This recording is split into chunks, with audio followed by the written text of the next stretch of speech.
The following is a Montana PBS learning media offering. The first thing that happened was that their kids' hair would be cut off because long hair, particularly on males, is always associated with savagery and wildness. But culturally, hair has always been associated with power, with spirituality. From a cultural, spiritual, and native perspective, the hair is an extension of one's soul. As a sign of mourning, people cut their hair. The closer they cut their hair, the closer the person was who passed away. And so the first thing that happens is the child's hair is cut, and he or she is not really sure why, not knowing the culture of the white man, and assuming, therefore, that somebody must have died. And they don't speak English typically at that time. So it must have been very confusing and traumatic to them to have something as simple as a haircut. Captain Richard Pratt was a military person in charge of prisoner of war detainees during the Civil War. Took that model, the military regimentation, and applied that to the boarding schools. And so children dressed in uniforms, military style. They marched to school, they marched to classes. The books they used were, I think, Keeps, K-E-E-P-S, Keeps books for the deaf and the dumb. Dick and Jane and Spot books.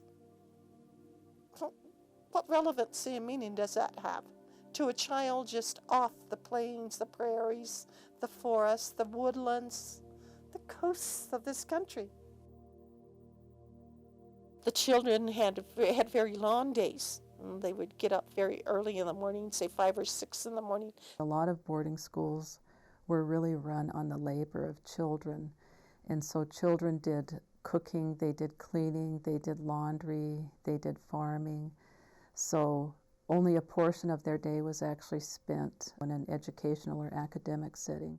I have about 3 hours of classwork, break for lunch, and then go and do work in the various trades. And so they spent their afternoon doing things like, for the girls, sewing, learning how to cook, learning how to clean.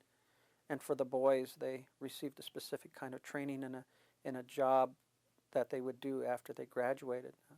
There are stories of physical abuse, emotional violence, verbal violence, shaming.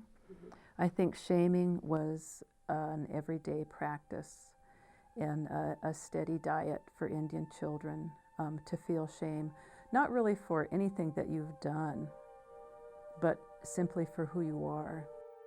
Those schools were into completely reshaping the Indian child, culturally, spiritually, physically, and I guess even we can say environmentally. If my language is not good, if I cannot no longer dress the way that I was accustomed to dress, and if I can no longer learn the skills and the knowledge that make me who I am as an Indian child, then that must not be good for me. And so you can see the impact upon the self-image of the child, how they would feel about themselves.